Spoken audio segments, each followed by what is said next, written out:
जय भोलेनाथ सांग मैंने आपण मानक आमर एक नुआ भिडियो को स्वागत। सांग मैंने देखो बापा ऑपरेशन आम हॉस्पिटल जाकि गुरुवार पहुँचलु। आज शुक्रवार, आज ही ऑपरेशन हम से सकाल सकाल मु उठी पड़ी निजे प्रिपेरेसन हो जाकि तलू को ओह्ल थर्ड फ्लोर रू ओह्ल मार्केट जाए चाहा टिके आने आ मार्केट मध्य गली। मार्केट कटक बहुत गहली थिला आ चाहा धरली निजे पीली आ बापा बों चाहा टिके धरिकी आसिली कारण सकाल चाहाटा टिके पीले भल लगे। तापर आम बोर मोर बाहरिलु पुणी आउ थे मार्केट जीवा मार्केट जीवा पूर्व आम प्रथम गाधेकी आम लुगापटा केमती सुखेबू से गोटे पहाचारे सुखेदेलु। तापर से लुगापटा सुखाइबा एत बंदोबस्त ना तथापि जहाँ रही लुगाटा सुखा दरकार।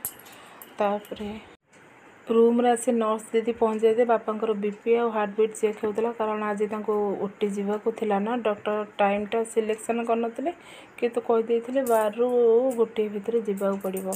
ता भर आम सकाल जलखिया करने मु चलिली ठेला वाला बरा पाखक से इच्छा तो नाला तथापि खाइबा को पड़ो टिके खाइली आउ किसी पैक करिकी बो नेली कारण बापा किसी खाइबा को डॉक्टर मना करते पानी भी सुधा पीवा मना करते कारण तांको ओटी जीवार थिला।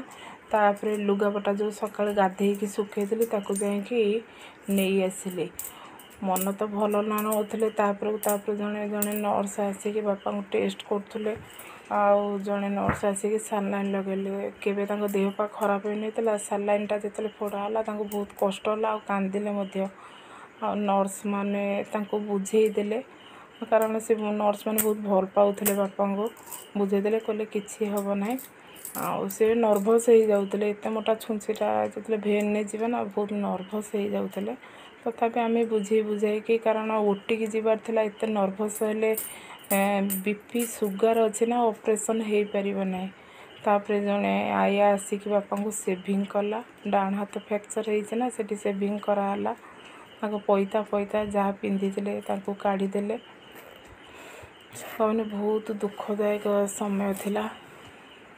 तापर बापा को उठिकी नहीं गले उठी बाहर आम माँ झी अपेक्षा करूँ भौणी जौणी के हेरिका बाहर थे आ जड़े आम माँ पीसी पु आसीगले ओटी रू बापा रूम को पलि आसिले। आम से दिन 4टा लानी खाइबा को इच्छा नाला खाली आणिलु खाइया ही छाड़िलु भल नाउला कारण अनास्थेसिया दिखाई ना बापा खाली बालू चाली होते भौणी जो भी बुझौते तथापि सी खाली गपी चली कौन कर दिन मान पूरा उपास रहा पड़ता। तो भौणी जाए कहले चल बाहर जाए कि खाई आसवा सहित गलु 2 जन खाइलु खाऊ था कि मन शांति न थाए बापा सेपटे पूरा छटपट होता छटपट माने खाली बाउली चाउल होते जिते गोटे खाइले कौन मनटा। तापर आम रात डिनर कलु आउ पैकिंग नहीं गलु रूम को रूम रे जाए रेस्ट ना।